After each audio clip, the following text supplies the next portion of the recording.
Há 4 dias, em 26 de abril de 2026, o Sport Clube Vitória entrou com um ofício formal contra a arbitragem da partida diante do Atlético Paranaense. As palavras escolhidas foram duras, erros claros e determinantes. Pênalti não marcado. Entrada violenta sem cartão. O VAR omisso. E uma frase que ficou ecoando nos bastidores da CBF: esse jogo deveria ter sido outro. O que pouca gente lembra é que essa não é a primeira vez que o futebol brasileiro escreve uma carta dessas. Já houve um dia, há 64 anos, em que o Brasil precisou enviar um ofício parecido para a Federação Internacional de Futebol. E daquele ofício dependeu o título mundial. Daquele ofício dependeu o mito de Garrincha. E daquele ofício dependeu, talvez, tudo que o Brasil aprendeu a se chamar nas décadas seguintes. Volte comigo para 13 de junho de 1962. Estádio de Sausalito, em Vina del Mar, no Chile. A Copa do Mundo de 1962 nasceu torta para o Brasil. No segundo jogo da primeira fase, contra a Tchecoslováquia, Pelé sentiu o adutor da coxa esquerda e saiu da Copa. O time virou a do Garrincha. Aos 81 minutos da semifinal contra o Chile, com o Brasil ganhando por 4-2 em vias de classificação, aconteceu o lance que mudaria tudo. O chileno Eladio Rojas dá uma joelhada no Garrincha. Garrincha responde com um chute na coxa do adversário. Cartão vermelho. Expulsão. O árbitro peruano Arturo Yamazaki, sem hesitar, manda o anjo das pernas tortas para fora. Na vida real, o Garrincha foi salvo por uma diplomacia silenciosa. João Avelange, então presidente da CBD, voou para Lima naquela noite. Conversou com o presidente da Federação Peruana de Futebol e com o próprio Yamazaki. Conseguiu uma carta dizendo que o árbitro nunca usou a palavra agressão no relatório. A Federação Internacional de Futebol, em uma reunião expressa em 14 de junho, suspendeu a punição. Garrincha jogou a final. Mas, e se a Federação Internacional não tivesse cedido? E se Yamazaki tivesse insistido na palavra agressão? E se Avelange tivesse perdido aquela noite em Lima? Em 13 de junho de 1962, o relatório do árbitro chega à Federação Internacional. A reunião do comitê disciplinar é marcada para o dia seguinte. Mas dessa vez, 3 dirigentes ingleses pedem rigor. Argumentam que o futebol sul-americano precisa aprender a perder pernas de pau de campo. A votação é apertada, 5-4. Garrincha está fora. O Brasil vai jogar a final do Mundial sem Pelé e sem Garrincha. E é aí que o passado começa a se escrever de outra forma. 17 de junho de 1962. Estádio Nacional de Santiago.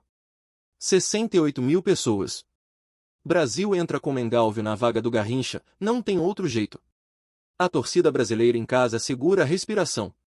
Aos 14 minutos do primeiro tempo, Józef Masopust, capitão da Tchecoslováquia e melhor jogador do mundo daquele ano, abre o placar com uma jogada cirúrgica entre os zagueiros. 1-0.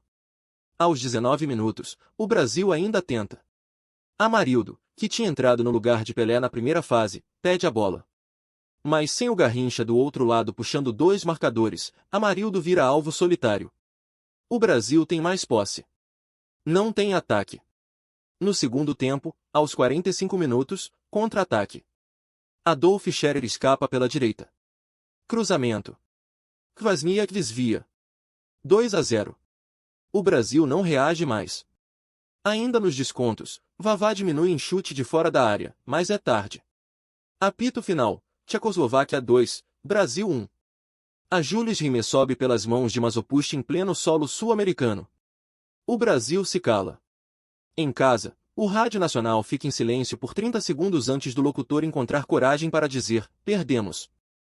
Sem o título de 1962, o Brasil não vira bicampeão mundial. A camisa amarela em 1970 entra em campo no México apenas com uma estrela. Pelé tem 29 anos.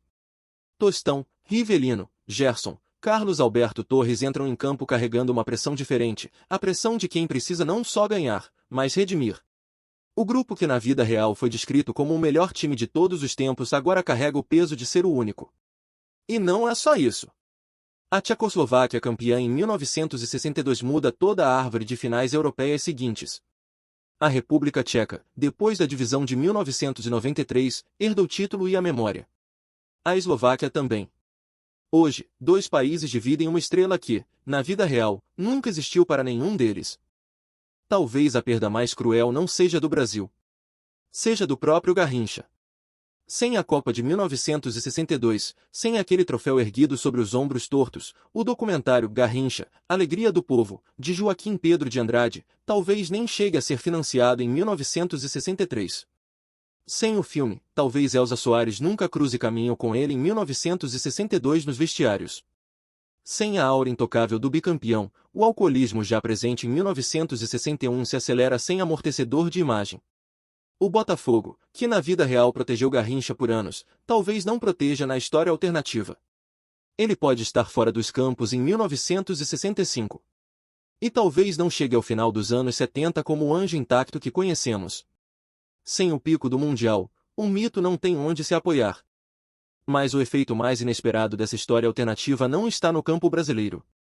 Está em Zurique. O Brasil, traído pela arbitragem em 1962, lança em 1963 uma campanha continental contra o viés europeu da Federação Internacional. A Confederação Sul-Americana se une. A Argentina, Uruguai, Chile, Paraguai assinam. João Avelange, que na vida real só assumiu a presidência da federação em 1974, aproveita o momento. Com a bandeira de limpar a arbitragem, ele articula apoio asiático e africano 10 anos antes. Em 1964, é eleito vice-presidente. Em 1966, antes da Copa da Inglaterra, já é a voz mais ouvida do organismo. A Copa de 66 tem replays de televisão sendo consultados em lances polêmicos, informalmente, mas tem. O gol fantasma de Hurst entra como gol mesmo, mas a discussão que se segue acelera o uso de tecnologia. Em 1974, na Copa da Alemanha Ocidental, árbitros já conferem replay em lances de impedimento. O vídeo-árbitro, que na vida real só nasceu em 2018, começa a tomar forma técnica nos anos 70. Tudo por causa de uma expulsão que a federação não voltou atrás em 1962. E é aqui que o presente entra em cena. Em 26 de abril de 2026, o Vitória entra com seu ofício contra a arbitragem da CBF. A CBF responde com a frieza de uma instituição que tem 58 anos de VAR, replays, tecnologia. Imagine só se essa estrutura tivesse 64 anos a mais, fosse fruto direto daquela noite em Lima, em junho de 1962, em que Avelange ganhou. Talvez o VAR não tivesse demorado até 2018 para chegar ao futebol. Talvez o Vitória de hoje pudesse contar com proteção que o futebol brasileiro de Garrincha um dia ajudou a construir. Mas a história foi outra.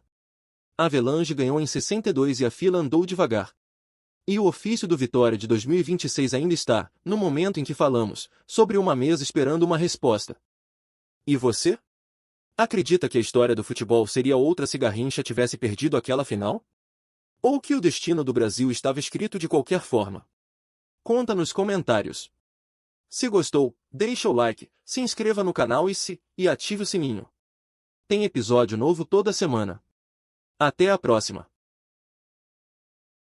Se essa história te surpreendeu, deixa o like e se inscreve no canal. Toda semana tem um novo te esperando.